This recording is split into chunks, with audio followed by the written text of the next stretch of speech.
Kung may plano ka sa buhay, mapapangarap man yan na desisyon, ay huwag nang ipagmakaingay pa dahil hindi naman lahat ng pagsasabihan mo ay makikipangarap at makikisaya para sa'yo.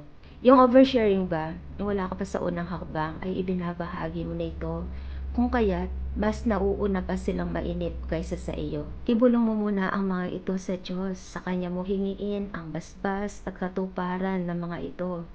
Dahil ang Diyos ang magbibigay sa iyo ng kakayahan at magbubukas ng mga tamang pintuang inilalaan niya para sa katuparan ng mga idinudulog mong panalangin sa Kanya. Maigi yung nangangarap ng tahimik, kumikilos ng tahimik, at ang Diyos ang tanging saksi at ang katuparan ng ating mga pangarap na kasagutan sa ating mga panalangin ay hindi dapat ikinatitigas ng ating puso, hindi dapat ikinalalaki ng ating ulo. Manatili tayong nakatungtong ang ating mga paa sa lupa. Dahil kung kailan tayo nagpapakababa, ay doon tayo iniaangat ng Diyos.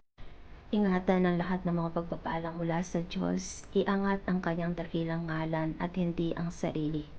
Gentle reminder, trust God to move in your plans. Stay humble. Remember that everything are meant to be whispered in prayer. Have a blessed and a wonderful day. God bless you.